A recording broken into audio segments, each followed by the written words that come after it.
participation.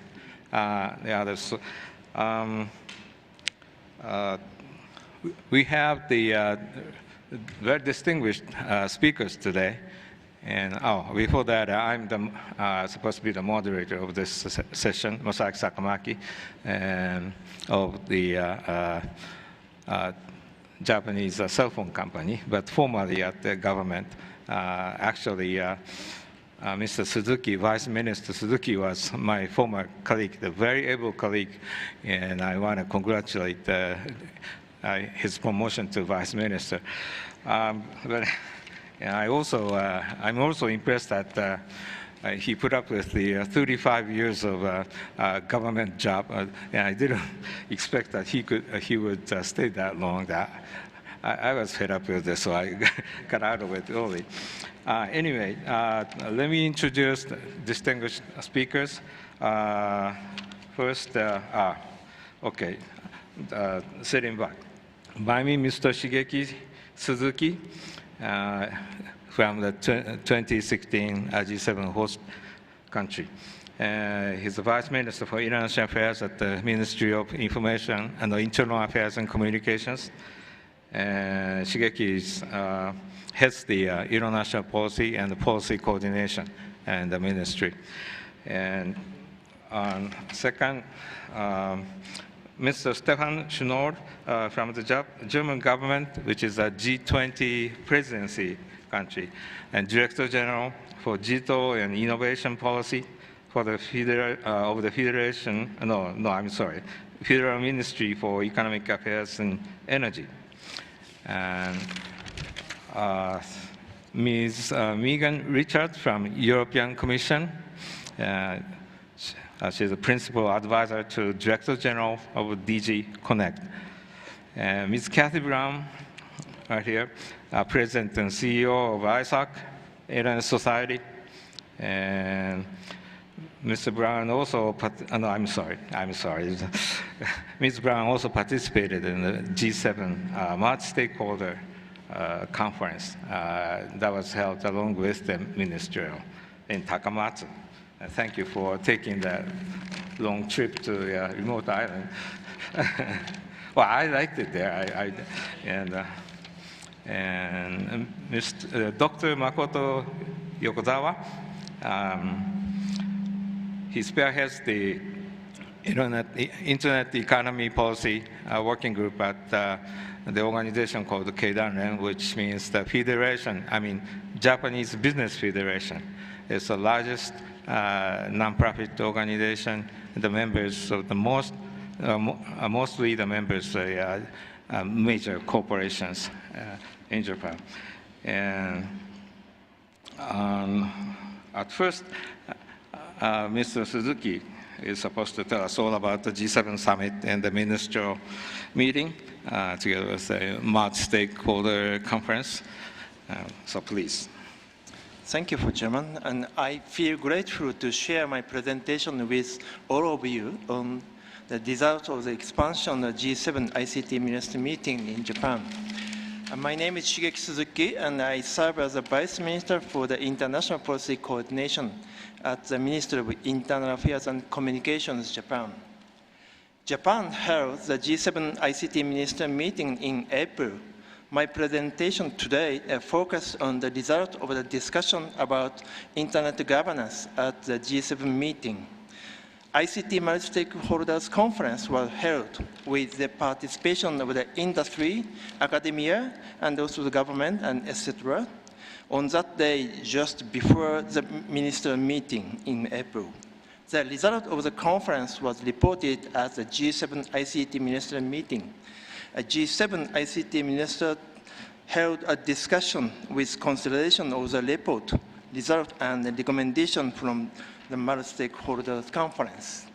The G7 ICT ministers result in 3 policy documents after their discussion about a wide range of the ICT issues.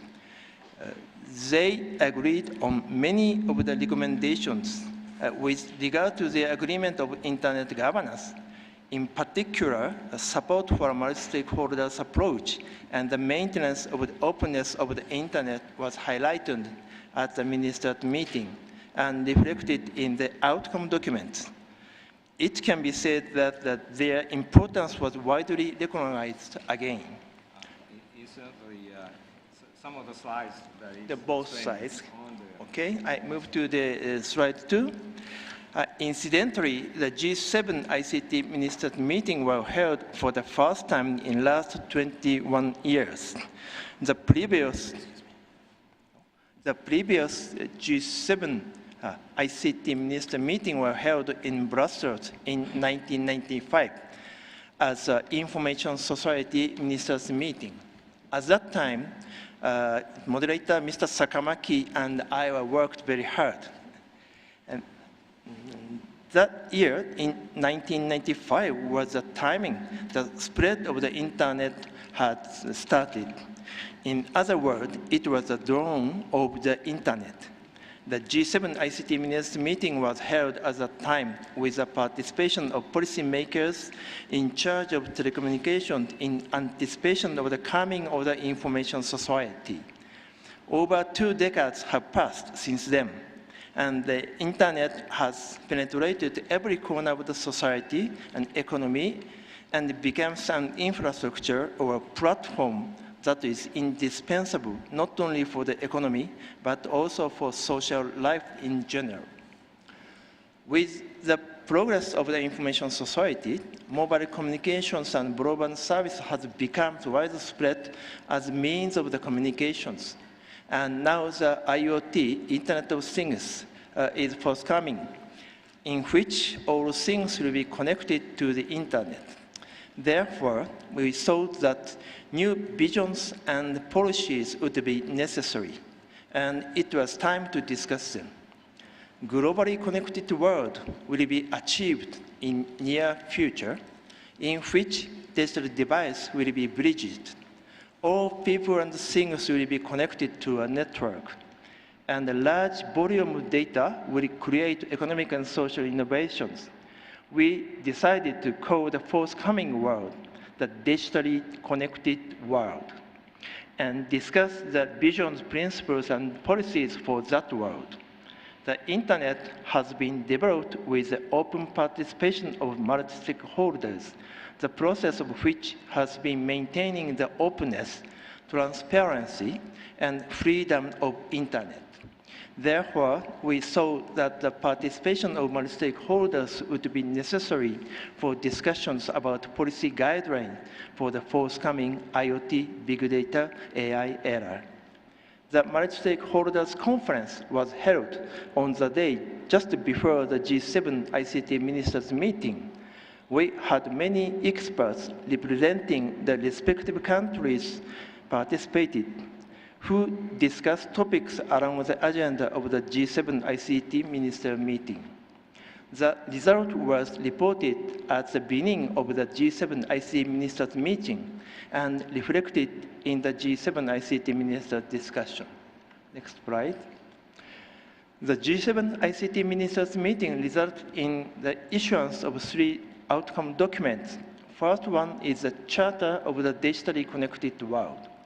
Summarize the visions and principles from medium to the long-term perspectives. Second is the joint declaration by G7 ICT ministers, summarize concrete actions and measures to be taken from short-term perspectives based on the Charter.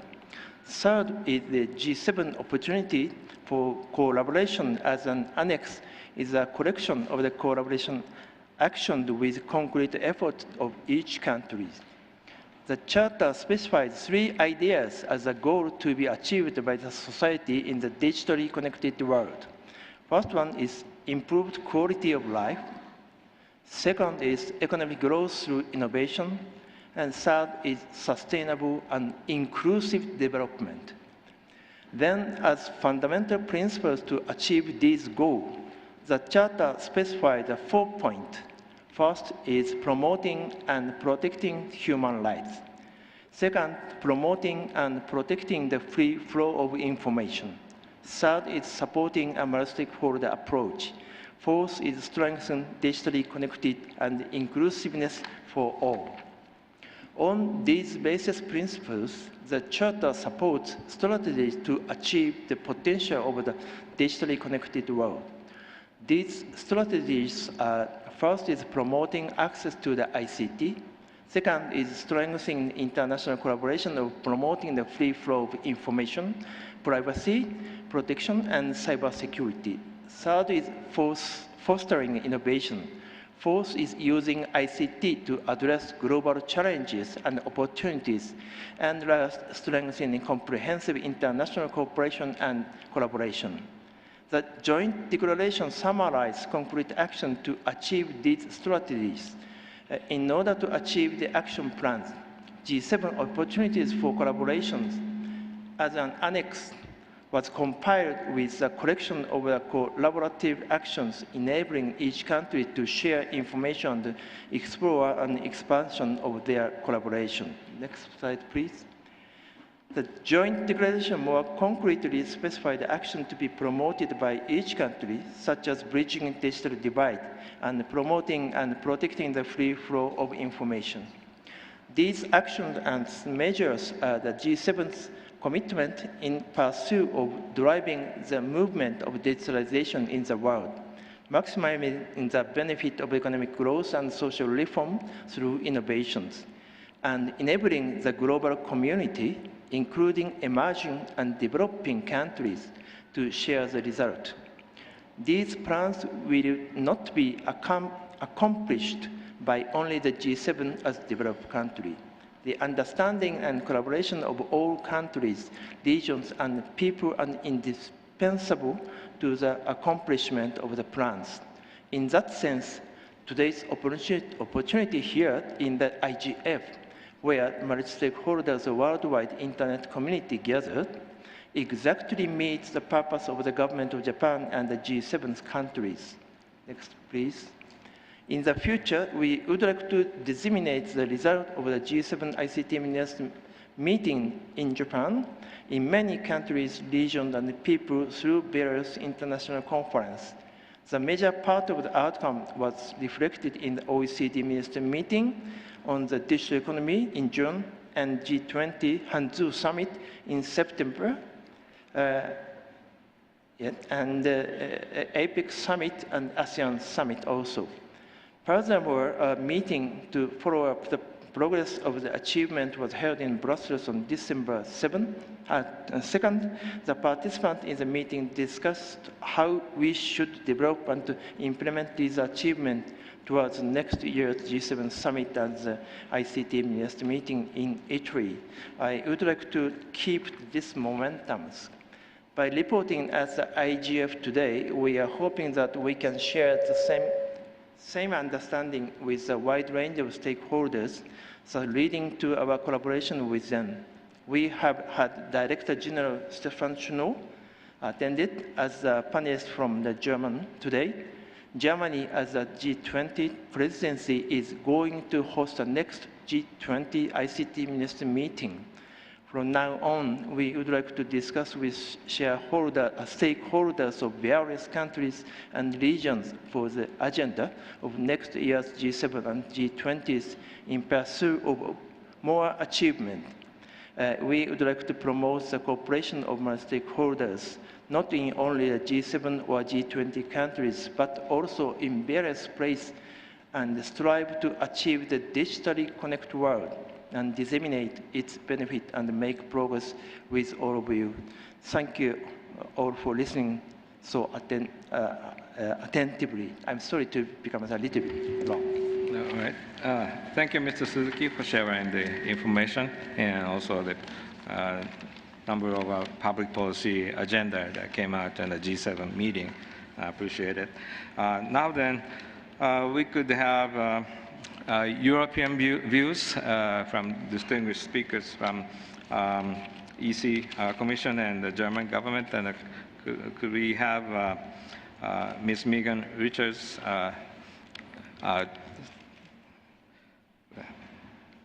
please? Yeah. Thank you very much. It's a pleasure to be here, of course, and we're very pleased that this last G7 summit included this very important aspect of an ICT ministers discussion. As you said, it was a long time since the last discussion on this issue took place in the context of G7, although the Deauville principles also related to internet policies, etc. And of course, it's so particularly important for our modern economies and our societies to address these issues. So we really appreciate the effort that Japan did and of course all the G7 participants. And we're looking forward to seeing this carried forward into the next discussions in Italy and also of course in the G20 discussions as well.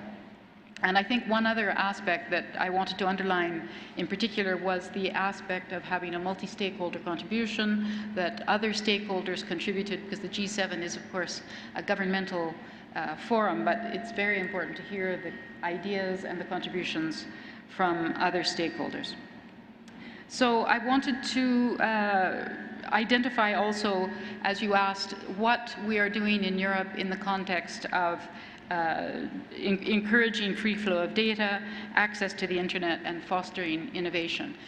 In Europe, we have a digital single market initiative, which follows on from what we call the digital agenda for Europe, and this is to try to ensure that these activities are brought forward to enable a better use of information and communication technologies, which of course are underpinned by the internet in our economy and our society. And even though we try to improve and make a real digital single market within Europe, this doesn't mean that it closes the borders of Europe to the rest of the world. On the contrary, having a good, solid, robust digital single market makes Europe even more open and more accessible to the rest of the world. It makes it a better trading partner. It makes it easier to have relations and exchanges with other parts of the world. So I think that's a really important element that I wanted to underline. I won't go into all the details of what we're doing in terms of free flow of data and fostering innovation and research or in access to the internet, but those form some of the basic pillars of our digital single market strategy. And we're working very ardently, not just with the member states in the European Union, but also the Council of Ministers and the European Parliament. There are 13 members of the European Parliament here, and they're following these discussions very closely. So I just wanted to underline that they also have a particular interest in this. The other areas that we're working on in the context of the digital single market relate also to, of course, cybersecurity and making sure that the internet is stable and secure and can work in a more robust and secure way in the future. And there, of course, we are very much actively working with other stakeholders, with the private sector, and making sure that we have a good public-private partnership, in addition to a series of legislative initiatives that have been taken. So one area where we think more work could be done in the future, and we think an area that is of particular interest to the G7 and probably in the G20 context could be brought forward as well, is in the area of internet and jurisdiction.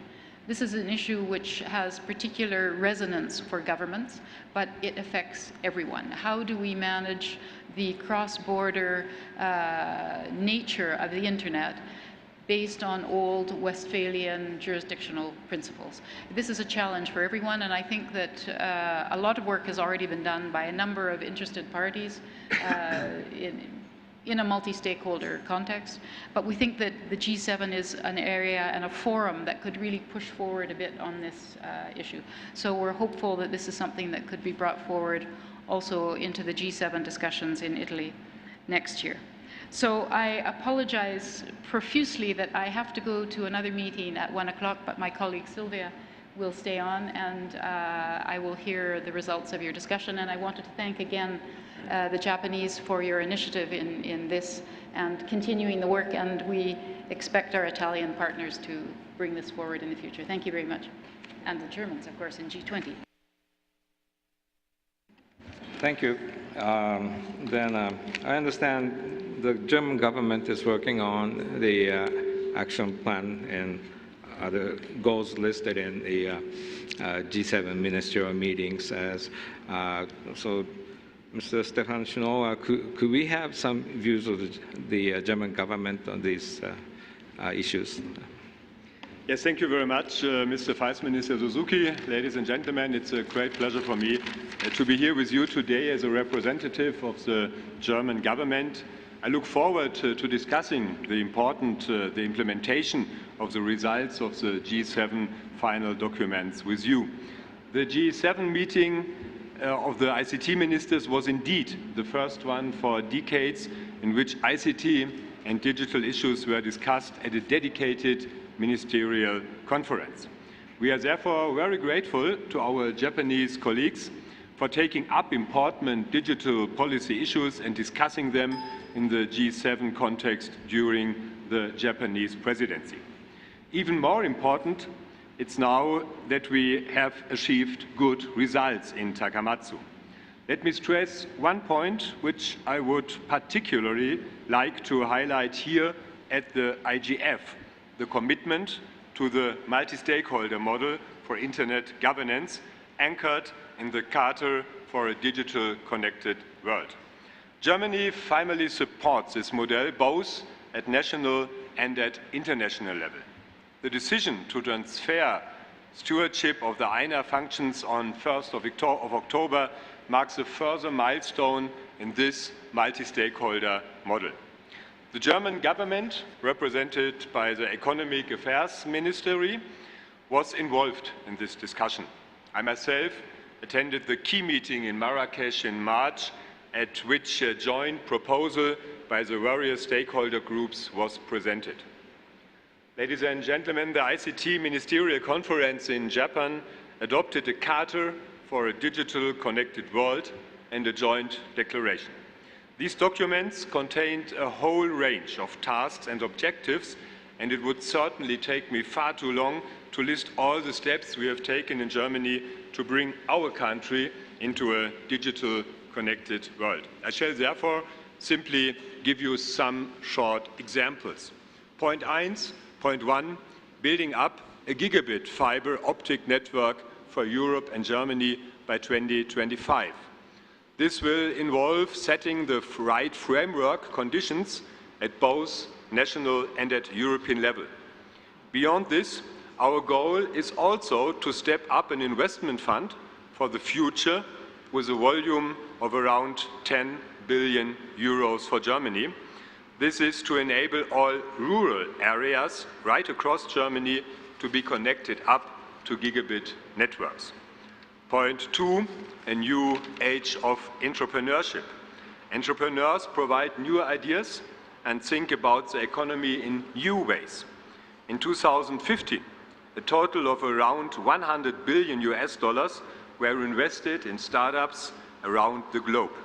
In the EU, the figure was around 12 million euros, 3 billion euros of which was invested in Germany, thereof 2 million euros in Berlin alone. Last year, startups created 50,000 new jobs in Germany. Point 3, creating a regulatory framework towards greater investment and innovation. Our national and European regulatory framework needs to be modernized in order to provide the right stimulus for the digital single market to grow and become stronger. For example, antitrust, merger control, regulatory experiment rooms for new technologies and business models. Point 4, pushing forward with smart networking in the core areas with our economy. Our Smart Network initiative supports the digitization of key infrastructure in education, energy, healthcare, transport, and public administration. The initiative aims to make better use of the social and commercial opportunities deriving from digital connectivity in these 5 areas of infrastructure. It can lead to overall benefits of around 56 billion euros per year. Point 5, strengthening data security and data protection. Over the last 2 years, some 51% of companies in Germany have fallen victim to cybercrime. We need to be in a position to create our security ecosystems for both software and hardware. Point 6, enabling new business models to be designed and used by SMEs, the craft sector, and in services. The aim is to support German SMEs in mastering the challenge of digitization, mainly by providing support and information services that are tailored to their needs. For example, by special competence centers for SMEs that we build nationwide in Germany. Point 7, using Industry 4.0 to modernize Europe and Germany as a base for production.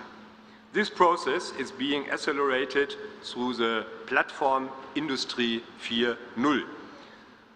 This platform is jointly headed by the Economic Affairs Ministry and the Research Ministry, as well as key representatives from industry and industrial associations, the Industriegewerkschaft Metall, this is the German Metal Workers Union, and the Fraunhofer Society.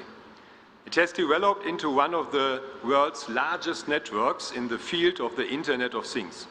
More than 300 stakeholders, represented more than 150 organizations, have joined the platform. They particularly want to help small and medium-sized enterprises to get involved with Industry 4.0. At the same time, the platform is also producing recommendations for government, for example, regarding changes to legal framework or of the design of R&D policy. This is policy advice in real time. Point 8, bringing research, development and innovation in digital technology to a competitive level. We need significantly boost funding for research and development in the area of digitization of the economy. We also need to step up our efforts to intensify research and development projects at the pre-competitive stage. Point 9, enabling people at every stage of life to participate in digital training. Europe will need an additional 3.5 million IT experts by 2020. All children leaving school in 2025 should have a basic idea of what an algorithm is and how programming works. And last but not least, with a view to digital platforms, we published a green paper in March this year. This is continuing a broad consultation process in Germany on a regulatory framework for the digital economy, and it will feed into a white paper next year containing specific policy measures and goals. So far as my brief overview of some important measures. Thank you very much, and I think it's important now that we all work together in these issues. Thank you. Thank you, Mr. Shino. That was very important. And now we turn to the private sector view, and Dr. Yokozawa must have comments. Please. Thank you very much. Could you just project my slides? And I should be very brief because I would like to hear from many persons for these issues. I'm just highlighting and echoing what has discussed already, which is a multi-stakeholder model in G7 process. And this, I think this would be the first one in this very important ministerial meeting, and including the ICTs. So could you just switch on to my slides here? Okay, I will continue my explanation. And I would like to answer what was the meaning of the Takamatsu for business. As I am a vice chair of the Internet Economy Working Group in Keidanren, which is the Japanese Business Federation, and also I have some role in the OECD BIAC, which is an advisory group to the OECD, and also some experience in APEC. So this particular G7 meeting was a very good, thank you very much, was very, very good, yes. The fora for I would say this is a multi-stakeholderized G7 Takamatsu. All right. So, and this is the multi-stakeholder conference, and the small picture is of Cassie Brown. It's you. And so, okay. So this is a back-to-back governmental discussion, and we had a multi-stakeholder conference like this, and also we had some separated meeting for youth and university students and the Takamatsu local high school students. That's very interesting, and just this is similar to the youth in IGF here in this Mexico. And so the multi-stakeholderized G7 meeting, what is the meaning for the business? This could be a very good question. And we as a business, we have highlighted a very important concept in the ICT policies, which is the Industry 4.0 and Society 5.0. So, and there's a totally new ecosystem based on the ICT, which covers the society as a whole. And the Keidanren Japan Business Federation is collaboratively promoting this idea as a next step innovation and the proposal from Japan. And the example in business in Society 5.0 covers the remote sensing and remote control over the internet, in many cases cross-border operation, and the automatization and the artificial intelligence, and those generally the post-ubiquitous network society. So we have discussed all of the things. And why this Society 5.0 or Industry 4.0 needs the multi-stakeholderism and the free-flow information? This is a very, very good question. And I am trying to answer to this. And because of the time saving, I would like to just highlighting some of the points. That the geolocation binding is not productive in the ICT supported society. And also the servicification or servicization, which is an ingredient of the Society 5.0 or Industry 4.0, needs information flow to make the most of the scale benefit, including the cloud computing and cloud services. So for this reason, we need free flow of information, particularly which was discussed in the G7 meeting. We highly appreciate that. And this is some demographics of the Society 5.0, but if someone are interested in this, I would very much happy to say, show maybe later or in some other opportunity. Thanks. Thank you. You? Yeah, we have ISOC representative today. Ms. Brown is CEO of the ISOC, and also Professor Esaki, who is a board member of ISOC of Tokyo University. Thank you for joining us today. And so, please go ahead. Thank you again for this opportunity to participate in these important conversations. Vice Minister, I am very honored to be here. I was honored very much to be invited to the multi-stakeholder session that was held the day before the ministerial. I think that what I would like to focus on is why the Japanese government's first hosting of the G7 ministerial on ICT was so important, and secondly, why they're modeling the multi-stakeholder model for what was an intergovernmental meeting was also a breakthrough and so very important.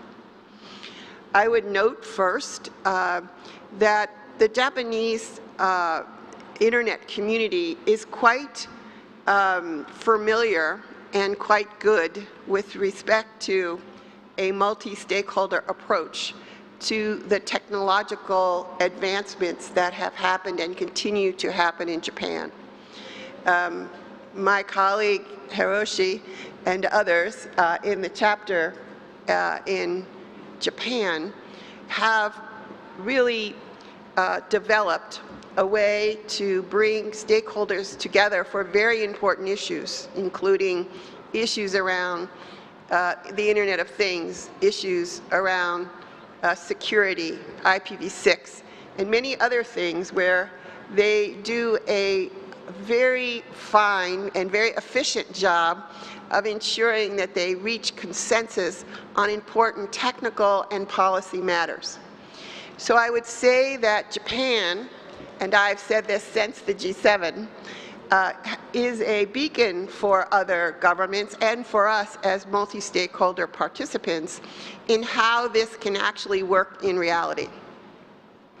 So why is it so important then that this approach was taken at the first G7 ICT ministerial in 20 years?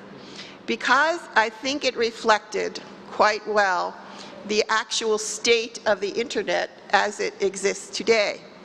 And that is as a complex, distributed, transnational network of networks.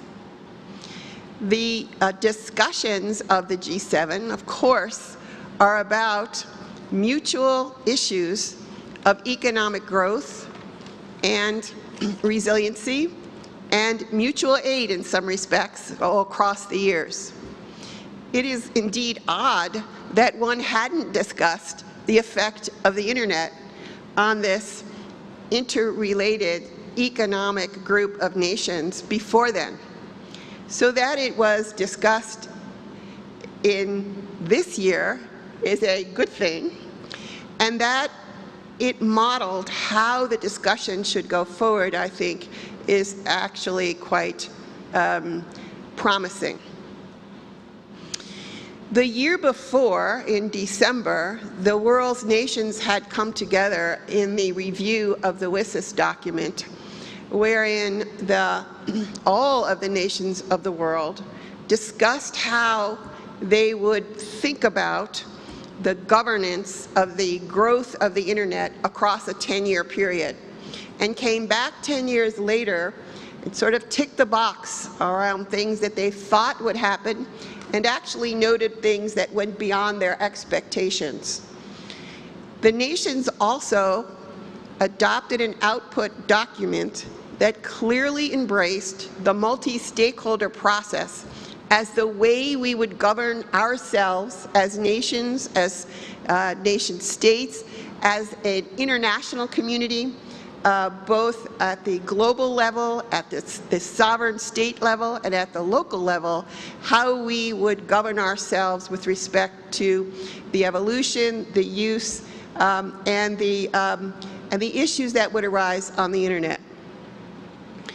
In this international arena, we were able to discuss with the various governments what we thought were the fundamental issues that needed to be embraced before any other conversations could really happen with respect to the economic implications of the Internet. And so I look to and think of as very noteworthy conclusions of the declaration that came out, a pledge to promote Internet openness and to protect the free flow of information. 2, an agreement to promote privacy and data protection, including a suggestion and recommendation we made for proactive approaches to privacy by design. And 3rd, a commitment to promote a collaborative approach in addressing issues of cybersecurity. Now, I find these agreements quite profound, and I find them legitimate because the discussion took into consideration the views of those stakeholders at the table, which included the technical community, the civil society, and business, who had offered and discussed with the ministers these very important 21st century Internet issues. So that we would think about this kind of process when dealing with the Internet seems, in my mind, absolutely necessary and clear. But let's pause for a moment and consider that most of the intergovernmental conversations that are going on today do not include the stakeholders which will be affected by the outcome of those discussions. In this case, where, as I describe it, the internet is the economic backbone, it is the spinal cord of the global economy, how can we discuss the implications without understanding the full extent of both the opportunities and the challenges which the internet presents in today's very interrelated economies? So as we go forward to the G7 next year, with I hope in my beautiful friend's country of Italy, we're hoping, we would hope that our chapter there will be as active as our chapter in Japan to remind our government that this is really the path forward. We know that when we go to the G20, that Germany has already extended invitations to various stakeholders. Thank you very much. We again are honored as the Internet Society to be at the table to ensure that that conversation is multi-stakeholder as well. We would ask the governments of Italy and the governments of Germany to follow the, I think, amazingly prescient approach of Japan and ensure that the fundamental issues that we have decided upon as a global community and that the G7 in particular has led with respect to openness, freedom, privacy, data protection, and collaboration, that they be embraced by you. I am asking very specifically that the issue of cybersecurity be at the top of the list in a way that does not assume that any one government or any group of governments has a single answer for the trust issues that are now presented by the very fact of the complexity of the internet that has grown. That decision to open the discussion around security, around trust, around how the vulnerabilities in the network, the socioeconomic issues, and the political issues that are affecting both the growth and evolution of the internet and its effect on our citizens must be open and must include the relevant stakeholders. Again, I want to thank the government of Japan for giving me this opportunity, and I look forward to the discussion.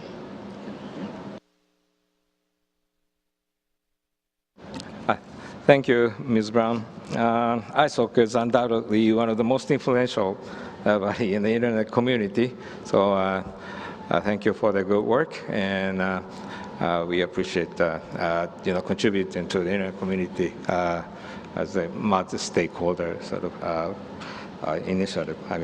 And we are running short of time, and we want to have questions and answer time. At least I'll try. But before that, could we have one more comment from the G20 presidency government, the German government, and then we try to have interactive discussion. Sorry. Yeah. Mr. Sakamaki, thank you very much. As said, as of the beginning of this month, Germany holds the G20 presidency. Focus will be on leveraging the opportunities and coping with the challenges of an increasingly digital world. Digitization is a central driving force for growth, both for individual countries and for the global economy as a whole. In particular, digital technologies can contribute to innovation in products, processes, and organization structures. They offer new opportunities for business, workers, and citizens to engage in economic activity and to enhance efficiency. At the same time, new technologies can affect the world of work in certain sectors. and may increase gaps in access and use, resulting in a new digital divide and greater inequality. It is therefore a challenge to ensure that the benefits of the digital economy are widely shared and inclusive. To unleash the potential the digitization can have for innovation, growth and employment, it is important to identify and overcome barriers and to put the necessary conditions and frameworks in place.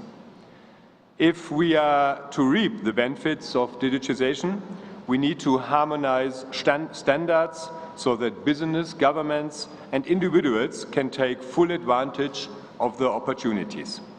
In a first step, we could develop a common understanding in the G20 group of important fields of actions such as digitization of the manufacturing industry, smart cities and smart mobility.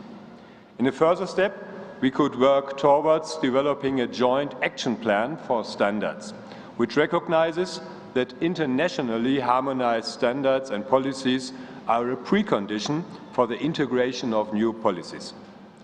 To bring G20 members even closer to reaching our common digital goals, the German Minister for Economic Affairs and Energy, Sigmar Gabriel, will host the G20 Digital Ministers meeting in Düsseldorf on 6th and 7th April next year. This will be the first one in the G20 context. On the first day of the meeting, a multi-stakeholder conference on digitization is scheduled. It will involve business, consumer organizations, civil societies, and all other stakeholders in the process. Day 2 will give the platform to the ministers themselves to discuss digitization policies for a digital future. We hope that we can also, in G20 context, reach good goals in these fields, and it is clear that this must be the start point for the common work in the next years. So thank you very much. Thank you. Thank you. Okay, I think we have time for one or two questions and for the interactive discussion, but please, yes, yes, sir.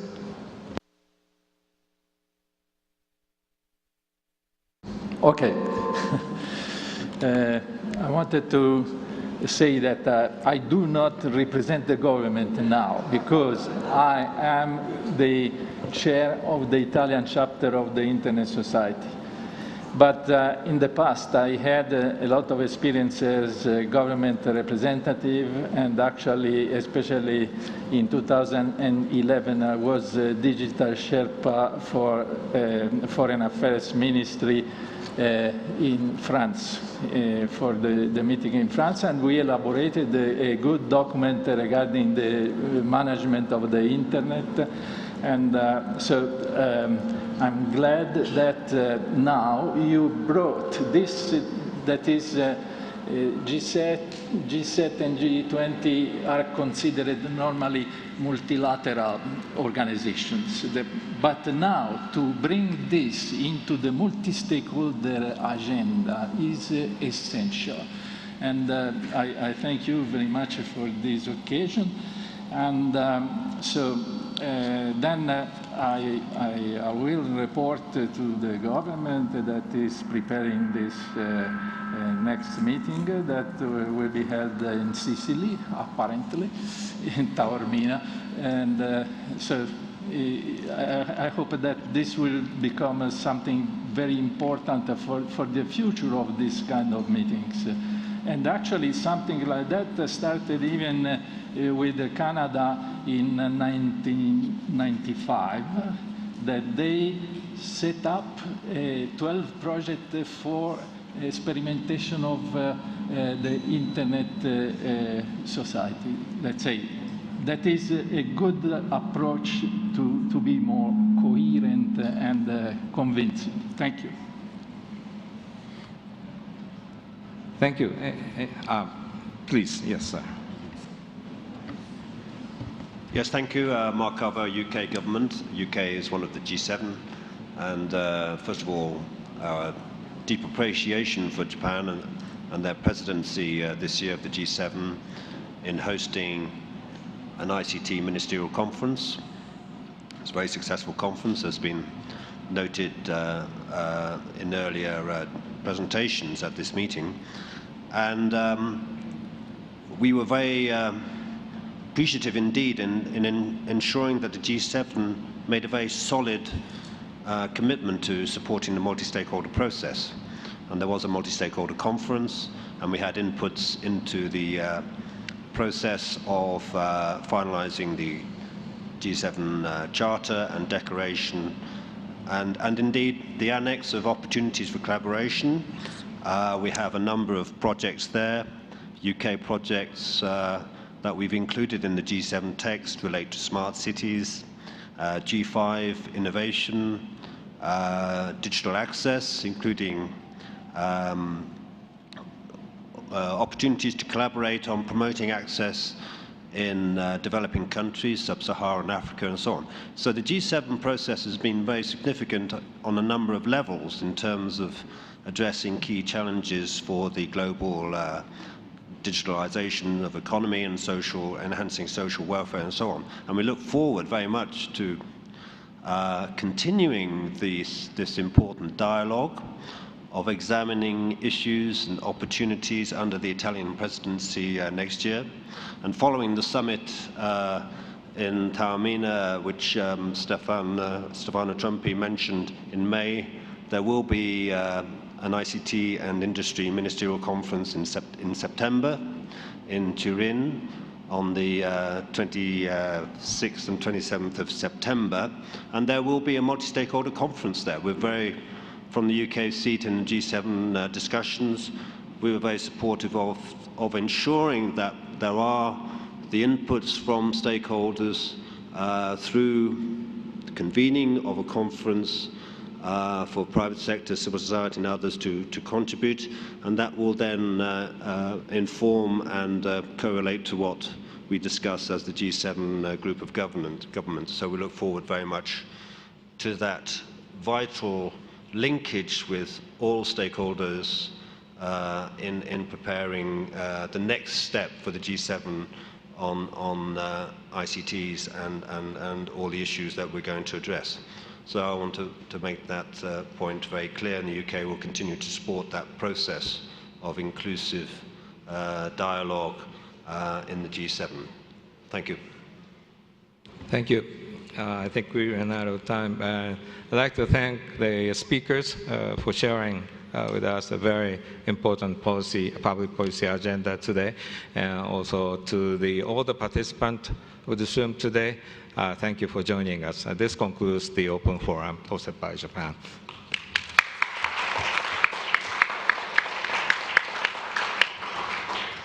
Thank you so much.